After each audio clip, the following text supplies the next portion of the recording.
बिस्मिल्लाहिर्रहमानिर्रहीम और अस्सलाम वालेकुम। 26 फरवरी और पाकिस्तान में बुध की सुबह। आज अभी तक की अहम खबरें और मेरा तज्जिया। आज बहुत ही अहम खबरें हैं। एक तो डीजी आईएसपीआर का जो डिपार्टमेंट है उसने एक नया गाना रिलीज़ किया है, दुश्मना सुन, जिसमें सोशल मीडिया के जो वॉलंटियर्स हैं या सोशल मीडिया पर जो लोग हैं, जो तनकीद होती है, उनके लिए ज़मीन तंग करने की धमकी उस गाने में अदा कर दी गई है। इसके अलावा भी कुछ नौजवानों पर अब फ़ौजी मशकें जो हैं वो की जा रही हैं, या नौजवानों की फ़ौजी मशकें करवाई जा रही हैं। वो भी एक इंटरेस्टिंग स्टोरी है जो आपके सामने रखेंगे। इसके अलावा भी और बहुत सारी इस वीलॉग में इंटरेस्टिंग खबरें हैं जिन पर हमने तज्जिया करना है। लेकिन सबसे पहले चलते हैं अडयाला जेल, जहां पर कल इमरान खान साहब से मुलाकातें हुई। खबर तो कल ही आ गई थी, ट्वीट भी उनका आ गया था, लेकिन हम चाहते थे कि जो लोग उनसे मिले उनसे हमारी बातचीत हो, हमें फर्स्ट हैंड पता चले, इसलिए पिछले व्लॉग में ये खबर नहीं रखी थी। अभी आपके सामने ये खबर रख रहे हैं। तो एक तो इमरान खान साहब बिल्कुल माशाल्लाह, उनकी सेहत बिल्कुल ठीक है। वो अपनी उनकी रूटीन नॉर्मल है एक्सरसाइज की और तमाम चीज़ों की, और वो अल्लाह के फजल से बिल्कुल अच्छी सेहत में है। तो जो आपने देखा कि पिछले दिनों कुछ टाउट सहाफ़ी जो मिलिट्री के बहुत करीब थे, हमने वो खबर भी ऐड की थी व्लॉग में, और आपको फिर मजबूरी भी बताई थी कि ना हम उसको रिजेक्ट कर सकते होते हैं, ना एक्सेप्ट कर सकते होते हैं, ना वो खबर दे पाते हैं, ना दे पाते हैं। आप फिर परेशान होते हैं, और पूरी तफसील मैंने आपको बताई थी कि क्यों नहीं दे पाते और क्यों उसके ऊपर कमेंट नहीं कर पाते। आज तकरीबन वो चीज़ खुलकर सामने आ गई कि मिलिट्री इस्टेब्लिशमेंट ने खुद से वो खबर दिलवाई, और जाहिर है उसमें आईएसआई इन्वॉल्व होगी या आईएसपीआर का इदारा इन्वॉल्व होगा। ये खबर दिलवाई टाउट सहाफ़ियों से कि इमरान खान बेहोश हो गए, गिर गए, और उसके बाद फिर वही खबर फीड की गई महर शराफत अली। जाहिर है उनकी बैड इंटेंशन नहीं थी। आज उन्होंने एक माजरत का ट्वीट भी किया। इससे पहले याद कीजिए कासिम सूरी साहब को भी ऐसे ही इन्फॉर्मेशन फीड की थी, और उन्होंने भी गुड फेथ में वो ट्वीट किया था। अब इस दफ़ा महर शराफत को इस्तेमाल किया गया इस काम के लिए। जाहिर है महर शराफत की भी बैड इंटेंशन नहीं थी, उनको भी मिस फीड किया गया। इन दोस्तों की, दोनों दोस्तों की, आप ये कह लें कि जो ओवरलुक किया इन्होंने, वो यही था कि इन्होंने ट्रस्ट किया अपने सोर्स के ऊपर, लेकिन जाहिर है इनका सोर्स कंप्रोमाइज़ था। वो जानबूझकर ये इन्फॉर्मेशन या फसाद फैलाना चाहता था कि इमरान खान साहब की तबीयत बहुत ख़राब है और वो बेहोश हो गए हैं, या उनके ऊपर बहुत ज़मीन वहाँ तंग कर दी गई है और उनकी सेहत बहुत ख़राब है।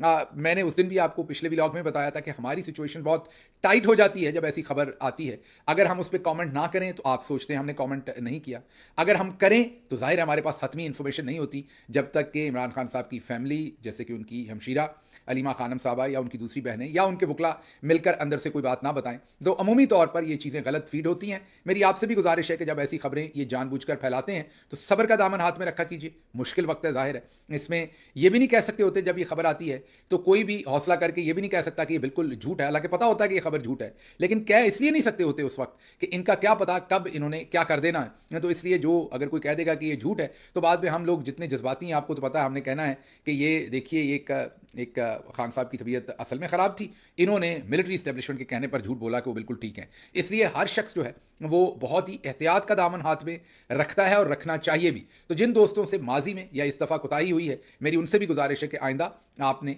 जाहिर है मैंने दोबारा कहा कि वो गुड फेथ में ये कर रहे हैं, लेकिन थोड़ा सा जज्बात को काबू रख के और इस तरह की खबर आगे नहीं देनी। बाकी इमरान खान साहब ने दोबारा से अपने ट्वीट में बताया है कि उनको उनकी बीवी से नहीं मिलने दिया जा रहा, उनके बेटों से बहरहाल बात करवाई गई है, और उन्होंने बताया कि जेल को एक कर्नल कंट्रोल कर रहा है। और जाहिर है उन्होंने पिछली दफ़ा बताया था कि जो भी कर रहे हैं वो जनरल आसिम मुनीर तमगा इम्तियाज़ मिलिट्री कर रहे हैं, और जाहिर है कर्नल को अहकामात वहाँ से डायरेक्ट आते हैं। फिर उन्होंने इसी ट्वीट के आखिर पर शेर अफजल मरवत साहब को भी पार्टी से फारिग करने की वजह बताई कि उनको बार बार मना किया गया कि वो पार्टी का डिसिप्लिन ना तोड़ें, वो बाज नहीं आए, इसलिए उनको फारिग किया गया। और उन्होंने एक हतमी लाइन भी दी कि जिसको फारिग कर दिया उसको वापस अब पार्टी में नहीं लेना। तो फिलहाल जो नजर आ रहा है उसमें वाजे हो गया कि शेर अफजल मरवत के ऊपर पार्टी के दरवाजे अब आखिरकार खान साहब ने बंद कर दिए। इस चीज़ का मैं खुद भी गवाह हूं कि उन्होंने शेर अफजल मरवत साहब को बहुत सारे चांसेस दिए और उनको बहुत बार समझाया कि पार्टी का जो ओवरऑल स्ट्रक्चर है उसको समझिए और ऐसे बयानात ना दीजिए। खान साहब कभी भी इस चीज़ पर नहीं रोकते कि आप फलां पर तनकीद ना करें, फलां से बात ना करें। कॉन्फ्लिक्ट्स भी होते रहते हैं इंटरनल, ये पॉलिटिक्स के अंदर ये रूटीन की बात है, लेकिन वो हमेशा ये कहते हैं कि ऐसी लाइन मत लीजिए जिससे ओवरऑल पार्टी का नुकसान हो। मेरा ख्याल है शेर अफजल मरवत साहब को रुकना चाहिए था। अब वो क्यों नहीं रुके, ये तज्जिया मैं आप पे छोड़ता हूं, क्योंकि इतना बेवकूफ़ कोई शख्स भी नहीं होता कि उसको उसका लीडर कहे कि आप ये काम ना करें और फिर भी वो रिपीटेडली वही काम करता जाए और वो काम वाज़े तौर पर नजर आ रहा हो कि पार्टी को उसका नुकसान हो रहा है और वो काम जो है वो इस्टेब्लिशमेंट को उसका फ़ायदा हो रहा है, जनरल आसिम मुनीर साहब और दूसरे जनरल्स को उसका फ़ायदा हो रहा है, और बंदा वही काम रिपीटेडली करता जाए तो फिर जाहिर है उस पर सवालात उठते हैं। तो I leave that to your imagination कि ये उन्होंने क्यों बार बार किया, ऐसी गलतियां क्यों की। अब हम आगे चलते हैं। अगली खबर बड़ी ही इंटरेस्टिंग भी है और बहुत ही तशवीशनाक भी है। डीजी आईएसपीआर साहब का जो महकमा है आईएसपीआर, उन्होंने एक नया नगमा, एक नया गाना जारी किया है, दुश्मना सुन। उस गाने के अंदर एक जगह पर बहुत ही खतरनाक मैसेजिंग है। उस जगह पर डिजिटल टेररिज्म पहले दिखाया गया, जो पीटीआई के वॉलंटियर्स को सोशल मीडिया पर जो आम पाकिस्तानी नौजवान हैं उनको कहा जाता है, और किसी निचले लेवल से नहीं कहा जाता। डीजी आईएसपीआर भी मुतद्दद बार उन्हें कह चुके हैं, आर्मी चीफ भी उन्हें मुतद्दद बार ये कह चुके हैं, और फिर जो उनके टाउट हैं मिलिट्री जर्नल्स के मीडिया के अंदर, वो भी ये बात बार बार कह चुके हैं। तो उनको मैसेज ये दिया गया है कि जो डिजिटल टेररिज्म है उन पर हम जमीन तंग कर देंगे। जी हाँ, क्या मैसेज दिया गया ये जरा सुनिए। सौद भी करेगा जो मेरी तू इस जमीन पे, कसम है रब पाक की जमीन तुझ पे तंग है। सुन लिया आपने, वाजे तौर पर यह कहा गया कि आप पर जमीन तंग कर देंगे। जमीन तंग करने का मतलब होता है कत्ल कर देना। यह आपको पता है कि एक एक्सप्रेशन है, जब हम कहें किसी को कि जमीन आप पर तंग कर देंगे तो उसका मतलब यही होता है कि आपको कत्ल कर देंगे, खत्म कर देंगे, आपके लिए जीना मुश्किल कर देंगे। और फिर इस वीडियो के अंदर भी फुटेज में बाकायदा डिजिटल टेररिज्म दिखाया गया लिखा हुआ। उसके बाद यूट्यूब की, ट्विटर की, फेसबुक की जो है वो लोगोज दिखाए गए, और उसके बाद मिसाइल मारकर एक बिल्डिंग को तबाह करते हुए दिखाया गया। मतलब कि वो तमाम मैसेज जो है उसको पिक्टोरियल भी कर दिया गया, उसका वीडियो एक्सप्रेशन भी दे दिया गया कि आप पर ज़मीन इस तरह से तंग की जाएगी। ये बहुत ही खतरनाक मैसेज है। इससे तो लगता यह है कि हमने ना होश के नाखुन लेने हैं, ना हमने कुछ सीखना है, ना समझना है, ना हमने अपनी कोर्स करेक्शन करनी है। लेकिन फिर समझ आती है कि क्यों करें हम कोर्स करेक्शन।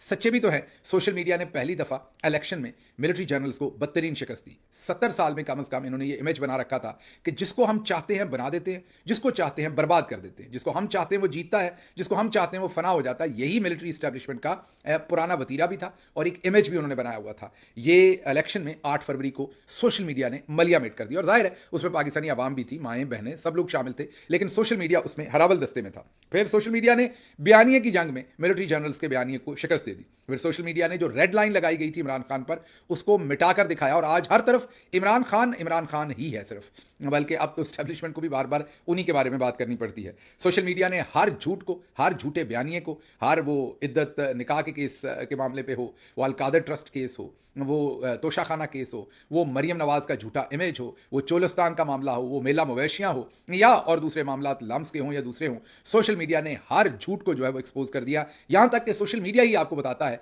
कि कैसे चोलिस्तान के जो किसान हैं उनकी ज़मीन अब हथिया रहे हैं मिलिट्री जर्नल्स जो टॉप के हैं, और कह रहे हैं कि उनकी ज़मीन हमने आबाद करनी है, हमने वहाँ पर काश्तकारी करनी है, और उनसे उनकी ज़मीन ली जा रही है। सोशल मीडिया कश्मीर पर सवाल करता है, सोशल मीडिया बलूचिस्तान पर सवाल करता है, सोशल मीडिया रिटायरमेंट पैकेज पर सवाल करता है, सोशल मीडिया ये सवाल करता है कि क्यों जो मिलिट्री के टॉप के ऑफिसर्स रिटायर्ड होंगे, क्यों उनको 6000 सीसी की 2 गाड़ियां जो हैं बगैर टैक्स के इंपोर्ट करने की इजाज़त है, क्यों वो 15 करोड़ रुपए की या 20 करोड़ रुपए की दिहाड़ी लगेगी। ये सवाल पाकिस्तान में पहले नहीं होते थे, अब सोशल मीडिया ये सवालात करता है। सोशल मीडिया बजट पर सवाल करता है, सोशल मीडिया जो है फॉरेन पॉलिसी पर सवाल करता है, सोशल मीडिया सवाल करता है कि जब हिंदुस्तान ने 20 पाकिस्तानियों को पाकिस्तान में आकर मारा, गार्डियन रिपोर्ट कर रहा है, आप खामोश क्यों हैं। सोशल मीडिया जो है वो सवाल करता है कि हमने अफगानिस्तान से नई जंग क्यों लड़नी है। सोशल मीडिया सवाल करता है कि हम क्यों जिन जगहों पर हमारी प्रायोरिटीज़ वहाँ पर डिफरेंट होनी चाहिए, बातचीत की होनी चाहिए, वहाँ पर हम जंगें क्यों शुरू करना चाहते हैं। मतलब कि सोशल मीडिया हर तरह के सवाल करता है। जो सवालात मायूब समझे जाते थे और पहले वो फॉर ग्रांटेड थे, वो अब सोशल मीडिया नहीं देता। और जो आप नैरेटिव पहले बेच देते थे, जो आपका मंजन बेचने को दिल करता था, सारी अखबारें चुप करके छापती थी। जैसे कल बल्कि परसों मरियम नवाज शरीफ साहबा का, कल ही परसों नहीं बल्कि कल सुबह के अखबारात में मरियम नवाज शरीफ साहबा की तारीफों पर आपने सब कुछ छुपवाया। ये अखबार में तो मुमकिन है, सोशल मीडिया ने आपको शिकस्त दे दी है, तो आपका वाकई उनको दुश्मन कहना और उन पर ज़मीन तंग कर देने की धमकी आपकी समझ आती है। अच्छा जी, ये तो हो गई एक साइड। अब आपको मैं बताता हूँ एक और स्ट्रेटेजी भी बन रही है जो इस टाइम एक्टिव है। एक तो आपने देखा, आपको हमने पिछले व्लॉग में बताया था कि कोर कमांडर्स कॉन्फ्रेंस और उसके अलावा भी जनरल्स की एक मीटिंग हुई थी जिसमें यह फैसला किया गया था कि आर्मी चीफ और दूसरे जनरल्स जो हैं, जो इंपॉर्टेंट पोजीशंस पर हैं, उन्होंने जाकर नौजवानों को, स्टूडेंट्स को खुसूसी तौर पर उनसे इंटरेक्ट करना है, खिताब करना है और उन्हें इमरान खान के सहर से आज़ाद करवाना है। सिर्फ यही नहीं, एक और पॉलिसी भी है, और वो पॉलिसी ये है कि मुख्तलिफ कॉलेजेस और यूनिवर्सिटीज़ के स्टूडेंट्स को आर्मी के जो डिफरेंट इंस्टीट्यूशंस हैं उनका दौरा करवाना है, उन्हें हेलीकॉप्टर्स की सैर करवानी है, उन्हें टैंक्स दिखाने हैं, उन्हें तोपखाना दिखाना है, उन्हें मिलिट्री की गाड़ियों में झूले देने हैं, उन्हें छोटे मोटे जो लाइटर जो हथियार होते हैं, बंदूकें होती हैं, उनसे फायर शायर भी करवाना है। उनको ज़रा भरपूर एक, जैसे सफारी ट्रिप करते हैं ना आप, ऐसे अस्करी ट्रिप, उनको एक बेहतरीन किस्म का फौजी किस्म का ट्रिप करवाना है ताकि वो बड़े खुश हो जाएं। फिर उन्हें अच्छी हाई टी करवानी है या अच्छा एक्सपेंसिव लंच करवाना है, और उसके बाद जब वो लंच कर बैठे, उनका शुगर लेवल ठीक हो, थोड़ी सी गुनूदगी भी आ रही हो, कंफर्टेबल हो, फिर उन्हें एक सेमिनार रूम में बिठाकर उन्हें एक लेक्चर देना है। और उन्हें एक लेक्चर ब्रिगेडियर साहब देंगे या मेजर जनरल साहब देंगे, और वो बताएंगे कि हमारा सियासत से कोई लेना देना नहीं है, ہم نے الیکشن میں کچھ نہیں کیا. ہمارے خلاف یہ سارا پروپیگنڈا ہے. سوشل میڈیا پر ہمارے خلاف جو لوگ بات کر رہے ہیں وہ پاکستان کے دشمن ہیں, پاکستان کو توڑنا چاہتے ہیں, پاکستان کی فوج کے وہ دشمن ہیں. یہ انہیں بتایا جائے گا. اب مسئلہ اس میں ایک ہے, یہ ہے تو سب کچھ بہت اچھا, یہ پلان بڑا زبردست ہے اگر دیکھنے میں لگے. اس میں آپ دیکھیں کہ اسٹوڈنٹس کو پہلے انوائٹ کیا جاتا ہے, ان کو پھر, اور ظاہر ہے فوج ہماری ہے, جیسے میں نے آپ کو کہا ہم سب کو اپنی فوج پہ بڑا فخر ہے, اپنے فوج کے تمام ایسٹس پر بڑا فخر ہے, ہمیں اپنی فوج کی پیشہ ورانہ تربیت پر بھی فخر ہے, ہمیں اپنی فوج کے جو ہیلی کاپٹرز ہیں, ٹینک ہیں, ان پر بھی. لیکن ہمیں ہماری جب فوج کے ٹاپ کے جنرلز الیکشن لوٹتے ہیں اس پر ہمیں فخر نہیں ہے. جب کیمرے لگائے جاتے ہیں اور لوگوں کو اٹھایا جاتا ہے اور ننگا کیا جاتا ہے, جب سب سے بڑے لیڈر کو آرمی چیف کے احکامات پر گریبان سے پکڑا جاتا ہے, اس پر تو ظاہر ہمیں فخر نہیں ہے. لیکن بہرحال یہ اسٹوڈنٹس جب جاتے ہیں, ان کو یہ سارا ماحول جب دکھایا جاتا ہے تو وہ خوش ہوتے ہیں. لیکن مصیبت ایک ہے یہاں, یہ تمام اسٹوڈنٹس یا کالج لیول کے ہیں یا یونیورسٹی لیول کے ہیں. انہوں نے یا تو خود ووٹ ڈالا ہوا ہے یا انہوں نے ووٹ ڈلتے ہوئے دیکھا ہوا ہے. یہ چھوٹے بچے نہیں ہیں.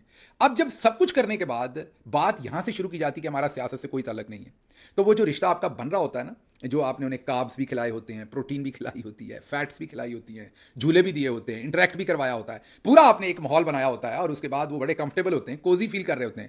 جیسے ہی معاملہ جھوٹ سے شروع ہوتا ہے وہ آپ سے پھر بدظن ہو جاتے ہیں, کیونکہ آپ کا سٹارٹ ہی غلط بیانی سے ہوتا ہے. آپ کہتے ہیں ہمارا سیاست سے کوئی لینا دینا نہیں. ان کا آپ نے ووٹ چوری کیا ہوا ہے.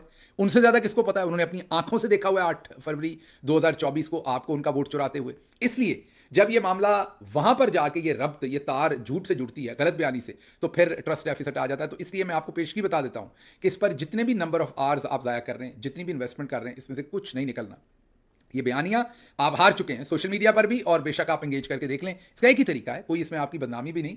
غصہ نہ کر لیں, یا آپ ہارنا جو ہے, اگر آپ اپنے بچے سے, بھائی سے, اپنے گھر کے لوگوں سے ہاریں تو اس میں بدنامی نہیں ہے. ہاں, جب آپ دشمن سے ہاریں تو اس میں بدنامی ہے. تو اگر آپ گھر میں ہارے ہیں تو اس کے لیے کورس کریکشن کیجیے, اپنے آپ کو سیاست سے واقعتاً باہر کیجیے, اپنے آپ کو زراعت سے باہر کیجیے, اپنے آپ کو کاروبار سے باہر کیجیے, اپنے آپ کو یہ جو اسٹیٹ کرافٹ کی منوورنگ ہے اس سے باہر کیجیے, اپنے آپ کو عدلیہ کے معاملات سے باہر کیجیے, اپنے آپ کو میڈیا کو گیگ کرنے سے باہر کیجیے, اور واپس بیرکس میں جا کے اپنا کام جو آپ کا سرحدوں کا دفاع ہے اس پر کیجیے. یہ ساری قوم آپ کے ساتھ کھڑی تھی, کھڑی رہے گی اور ہمیشہ کھڑی ہوگی. لیکن جب تک آپ یہ والی بات غلط بیانی کریں گے, کوئی اس کو سننے کو تیار نہیں ہے. مثلا اسی میں ایک اور خبر ہے, اور وہ بھی میں آپ کو انٹرسٹنگ خبر دے دیتا ہوں. وہ یہ ہے کہ ایک بہت بڑے بزنس مین ہیں, ماضی میں وہ ٹاپ ڈپلومیٹ بھی رہے ہیں, بہت خوش شکل بھی ہیں, اور بہت امیر آدمی بھی ہیں, اور وہ بہت ہی بڑے, آپ یہ کہہ سکتے ہیں کہ شاید امریکہ میں بھی اہم عہدے پر پہلے کسی نہ کسی طرح سے رہ چکے ہیں, اور اچھے آدمی ہیں, میں یہ کہوں گا. کوئی بری بات ان کے بارے میں نہیں کہہ رہا. مین ذہین بھی ہیں, وہ خوش شکل بھی ہیں, اور پیسہ بھی کافی ہے. ان کو اب ریکویسٹ کی ہے پاکستان کی جو ملٹری اسٹیبلشمنٹ ہے انہوں نے, کہ آپ ذرا ہماری سائڈ کا بیانیہ ہے وہ بھی امریکہ میں جو پاکستانی ہیں ان کو دیں. کیونکہ اصل جنگ جو ہے اوورسیز پاکستانی بیانیے کے محاذ پر, ایک طرف تو ظاہر ہے پاکستان کی جو مائیں, بہنیں, بیٹیاں, بزرگ, سب نے 8 فروری کو جو جنگ لڑی ہے, جو ووٹ ڈالا اور وہاں شکست دی. پھر سوشل میڈیا پر جو نوجوانوں نے, اور بزرگوں نے بھی, اور ماؤں نے, بہنوں نے, سب نے جو جنگ لڑی ہے وہ بھی ہے. لیکن ایک جنگ جو ہے وہ اوورسیز پاکستانی لڑ رہا ہے, اور خصوصاً امریکہ کے اندر. تو ایک سابق ہے, بہت ہی چالاک شخصیت ہے, جنرل باجوہ کے ساتھ انہوں نے کام کیا. جنرل باجوہ ان کو پیسہ بھی دیتے رہے, سننے میں یہ آیا ہے, رپورٹڈلی کہہ سکتے ہیں. جنرل باجوہ نے انہیں بہت پیسہ بھی دیا کہ آپ امریکہ بہادر کے سامنے ہمارا کام کریں ان کو. اور یہ جو بزنس مین ہیں ان کو یہ ریکویسٹ کی گئی ہے کہ آپ ہمارا جو بیانیہ ہے اس کو ذرا تھوڑا سا عوام سے شیئر کریں, اور امریکہ کے اندر جو اوورسیز پاکستانی بالکل یک طرفہ سپورٹ کر رہے ہیں عمران خان کو, اس سے انہیں باہر نکالیے.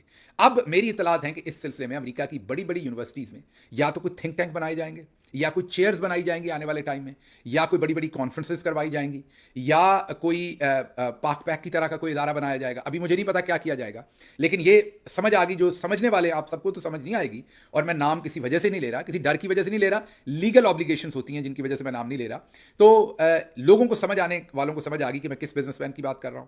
اور اگر آپ کو نہیں آئی تو اگلے چند دن میں آ جائے گی جب معاملات کھلیں گے. اور اسی طرح سے ایک ایکس ڈپلومیٹ ہے جن کی میں نے بات کی ہے, جن سے اب یہ ریکویسٹ کی گئی ہے, شاید دونوں ڈپلومیٹ ہیں یا کیا ہے, اس بات کو چھوڑتے ہیں. لیکن اب آپ کو اگلے چند دن میں امریکہ میں کچھ ایسا ہوتا ہوا نظر آئے گا. یہ میرے سورسز مجھے انفارم کر رہے ہیں. ابھی تک میرے علم میں نہیں کہ کچھ شروع کیا گیا کنکریٹ, لیکن پلاننگ کر لی گئی ہے. جیسے ہی کچھ ہوا وہ آپ کو نظر آ جائے گا. ہاں, اس میں ایک بڑی انپورٹنٹ بات ہے, جو میٹنگ ہوئی ہے اس میں یہ کہا گیا ہے کہ 1 2 3 لوگ نیوٹرل رکھنے ہیں بیچ میں, یا even pro P T I بھی رکھنے ہیں, تاکہ واضح طور پر یہ نظر نہ آئے کہ یہ تمام کا تمام کام جو ہے وہ ایک سائڈ کا بیانیہ ہے. اس میں دوسرے سائڈ کا بیانیہ کو بھی رکھنا ہے تاکہ تھوڑا سا بیلنس رہے.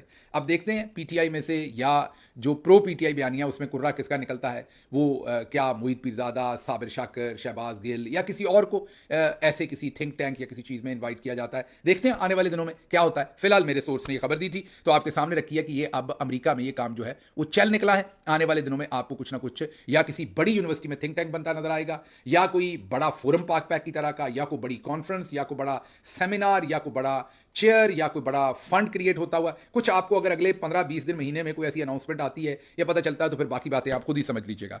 अच्छा जी, अगली खबर जो है वो आपके सामने हम रखेंगे। $240 मिलियन का ग्वादर एयरपोर्ट, ना कोई फ्लाइट ना कोई पैसेंजर। जी हाँ, सीपैक का मंजर इतने साल बेचने वाले अब हमें ये नहीं बता रहे कि ये $240 मिलियन का ये जो टीका लगाया कौम को ग्वादर एयरपोर्ट पर, ये नहीं कह रहा नहीं बनना चाहिए था, लेकिन अगर जरूरत होती तो बनना चाहिए था, या अगर बनाया तो फिर वहां पर फ्लाइट्स भी चलाएं।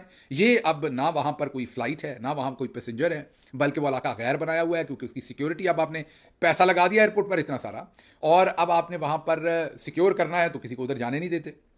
तो ये जो नून लीग सीपैक करती थी और थकती नहीं थी, अब जरा बताएं ना, ये सीपैक का एक अहम प्रोजेक्ट था, इस पर कोई फ्लाइट क्यों नहीं है, ये गोस्ट एयरपोर्ट क्यों है, $240 मिलियन लगे हैं, चाइना को बेवकूफ़ बनाया हमने, उनका पैसा लगवाया है, या कर्जे पर, जाहिर है वो तो नहीं लगाएंगे, कर्जे पर उन्होंने अगर लगाया तो हमें वापस करना पड़ेगा, तो ये क्या दो नंबरी है सारी, इसके ऊपर कौम को जवाब चाहिए। शायद इसीलिए हम इन्हें डिजिटल दहशतगर्द कहते हैं, और कहते हैं दुश्मना सुन, तुम पर जिंदगी, हम जो है जिंदगी नहीं बल्कि जमीन तंग कर देंगे, क्योंकि सोशल मीडिया सवाल पूछता है कि भाई $240 मिलियन लगाकर आपने ग्वादर एयरपोर्ट बनाया है, तो उस पर ना कोई पैसेंजर है ना फ्लाइट है, ये सब कुछ क्या चल रहा है, इसके पीछे मामला जो है वो है क्या। अगली खबर न्यूयॉर्क से है। न्यूयॉर्क सिटी की जो गवर्नमेंट है, उन्होंने ट्रंप एडमिनिस्ट्रेशन की नई पॉलिसी के तहत जो पीआईए का रूजवेल्ट होटल था, उसकी जो $220 मिलियन इनकम आनी थी, लीज एक हुई थी जिसमें इलीगल इमिग्रेंट्स को ठहराया जाता था, अब क्योंकि ट्रंप ने वो कैंसिल कर दी है, इलीगल इमिग्रेंट्स की वो सारा जो सिस्टम था उसको एलॉन मस्क भी देख रहे हैं और दूसरे लोग भी, तो अब न्यूयॉर्क सिटी ने शायद वो लीज भी कैंसिल कर दी है। बड़ा धचका है, एक $220 मिलियन की जो इन्वेस्टमेंट या एक इनकम आ रही थी वो अब ख़त्म होते हुए नज़र आ रही है। अब देखते हैं कि मामला क्या होता है। अच्छा, अगली खबर जो मैंने क्विकली आपके सामने रखनी है वो खबर मेरे से अपने से रिलेटेड है। कल एक नून लीग के मैं उन्हें डिजिटल दलाल ही कहूँगा, डिजिटल दलाल नमा एक साफ़ी हैं, वो अचानक उन्होंने एक खबर दी कि शहबाज गिल ने जो शरीफ मेडिकल हॉस्पिटल है उससे खैरात में इलाज करवाया।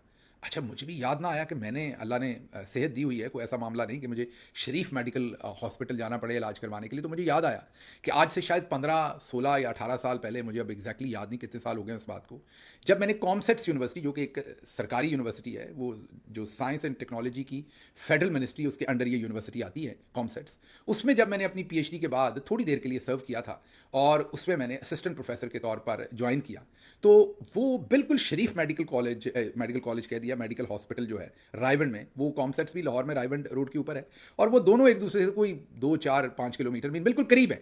उनके शायद करीब तरीन बड़ा हॉस्पिटल जो है वो शरीफ मेडिकल हॉस्पिटल ही था। तो जब वहां पर ज्वाइन करना था तो पता चला कि कोई प्रोफेसर हो भले या कोई और एम्प्लॉय हो कॉमसेट्स में, जिसने भी ज्वाइन करना है उसे अपना मेडिकल करवा कर ज्वाइन करना पड़ता है, और मेडिकल के पैसे उसी ने देने हैं। मीन जिसका मेडिकल हो रहा होगा वही मेडिकल के पैसे देगा। तो जाहिर है क्योंकि उनके पैनल पर कह लें या उनकी रिक्वायरमेंट थी ही वो एक हॉस्पिटल, और ये मैं आपको आज से कोई कम से कम भी सेफली मैं आपको बता सकता हूं कि ये कम से कम 15, 16, 17 साल पुरानी बात है। तो मुझे उन्होंने बताया कि जी यही हॉस्पिटल है जहां से आपने करवाना है और इतने पैसे लगेंगे, आप जाइए पैसे दीजिए और वो आपको मेडिकल कर देंगे। मुझे अभी भी याद है, वहां पर एक प्रोफेसर जो पहले से सर्व कर रहे थे वो मेरे साथ गए, क्योंकि मैं तो वहाँ ज्वाइन कर रहा था, और उन्होंने मुझे वो जगह दिखाई, वहाँ पर हम गए, पैसे जमा करवाए, उन्होंने मेरा जो भी एक तिब्बी मुआयना होता है बेसिक सा वो किया, और उसके बाद उन्होंने मुझे एक मेडिकल सर्टिफिकेट दे दिया, उस पर तस्वीर लगाई, वो जो एक पूरा प्रोसेस होता है पाकिस्तान में जो लोग समझते हैं कि जी ये मेडिकली फिट है, और आकर मैंने वो एक खाना पूरी कह लें, उसे एक ज़ाब्ते की कार्रवाई कह लें कि वो मेडिकल जमा करवाया और मेरी ज्वाइनिंग हो गई, सरकारी नौकरी की जैसे ज्वाइनिंग होती है। फिर दूसरी उन्होंने शर्त रखी, मुझे अभी भी याद है, कि आप फलां बैंक में अकाउंट खुलवाएं और हम सैलरी सिर्फ उस बैंक में जमा करवाते हैं। मैंने उन्हें ये कहा कि मेरा पहले से फलां बैंक में अकाउंट है, तो उसमें उन्होंने कहा नहीं जी, जैसे मेडिकल हम सिर्फ उसी हॉस्पिटल से करवाते हैं, सैलरी भी उसी, वो भी एक प्राइवेट बैंक था और वो ज़रा थोड़ा छोटा बैंक था मेरे ख्याल में साइज़ में, बहुत ज़्यादा उसकी ब्रांचेज नहीं थी, मेरा उसमें अकाउंट नहीं था, लेकिन क्योंकि उन्होंने कहा तो वो भी मुझे याद है अभी तक कि वो रायवंड रोड के ऊपर ही वो बैंक की ब्रांच भी थी, और मैं गया और वहाँ पर मैंने अपना अकाउंट खुलवाया। तो ये दो चीज़ें मुझे वहाँ पर ज्वाइनिंग करने के लिए अपनी मुलाजमत के सिलसिले में, मैं एज असिस्टेंट प्रोफेसर मैंने वहाँ पर ज्वाइन किया था, ये दो चीज़ें करनी पड़ी। आप वो जो दलाल नमा सहाफ़ी, आजकल सहाफ़ी तो नहीं है माजरत है, डिजिटल दलाल जो ही है, दलाल चले गुस्सा कर लेते हैं, डीलर कह लें, ब्रोकर कह लें, अंग्रेजी में जो भी कहना है, उसने पहले तो वो जो शरीफ मेडिकल सेंटर से वो जो मेडिकल मैंने अपने पैसे दे के करवाया था वो निकाला, और फिर उसके ऊपर ये क्लेम किया कि मैंने खैरात में वहाँ पर इलाज करवाया है। लख दी लानत है वैसे आपके ऐसे जर्नलिज्म पर, लेकिन मैं इस एक बात पर आप पहुँचा हूँ कि ये जो फवाद चौधरी चंद लोगों को चपेड़े मारते हैं, वैसे इतनी गलत भी नहीं मारते। मैं वैसे इस चीज़ का कायल नहीं हूँ, मैं कहता हूँ कि हर एक की फ्रीडम ऑफ स्पीच है, आपकी भी है, दूसरे की भी है, लेकिन मेरा ख्याल कुछ लोग फिर ये समझते हैं कि शायद यही एक रास्ता है, और उन लोगों की शायद दुरुस्तगी भी शायद इसी रास्ते से हो सकती है, क्योंकि कोई और उनके अंदर ना तमीज़ है। उसको पता है कि ये क्या है, जिसने वो डॉक्यूमेंट उसे दिया उसे पता है कि ये मेडिकल सर्टिफिकेट है, ये इलाज नहीं हुआ, लेकिन उसने बहरहाल, क्योंकि मैंने आपको बताया ना कि उनकी मंतक ही और है। चलें, ये वक्त खत्म हो जाना है, वक्त एक जैसा नहीं रहना, ये जब वक्त आएगा तो चले फिर उसके बाद देखेंगे, आपको भी देखेंगे, आपके जर्नलिज्म को भी देखेंगे, उस वक्त की बात छोड़ते। तो ये आपके लिए मैंने बताना था, क्योंकि ये एक प्रोपेगेंडा कल परसों से चलाया गया था। अब आप में से कई कहेंगे कि क्यों टाइम ज़ाया कर रहे हैं, क्यों, वो हो सकता है आप अक्लमंद हो आपके लिए, लेकिन आपने ये बात ज़हन में रखनी है कि सभी लोग आपकी तरह के नहीं होते। तो कई दफ़ा चीज़ों को इसलिए एक्सप्लेन करना पड़ता है कि कुछ लोग ऐसा झूठ मानकर भी बैठ जाते हैं, वो कहते हैं अच्छा ये डॉक्यूमेंट लगाया हुआ है शहबाज गिल का, तो ज़रूर इलाज करवाया होगा। तो अगर मैं नहीं बताऊंगा, नहीं एक्सप्लेन करूंगा, तो वो अपनी मासूमियत में कह लें, भोलपन में कह लें, किसी और बात में कह लें, वो ये झूठ मान लेंगे, और इसीलिए ये लोग झूठ बोलते हैं। ये जो काकरोचेज हैं ना, ये पनपते ही गंदगी में हैं। तो इनका तरीका ये है, वो स्क्रीनशॉट लेते हैं अपनी कार्रवाई का और फिर इन मालकों को दिखा के वहाँ से माल पानी लेते हैं, और यही इनका तरीका वारदात है। तो इसलिए इनको एक्सपोज करना या इनका जो आप पर अटैक हो उसका जवाब देना जो है वो बहुत ही इंपॉर्टेंट होता है। अच्छा जी, खबरें और भी थी, लेकिन मुझे यहाँ से इजाज़त दीजिए। अल्लाह आपका हामी और नासिर हो। पाकिस्तान जिंदाबाद।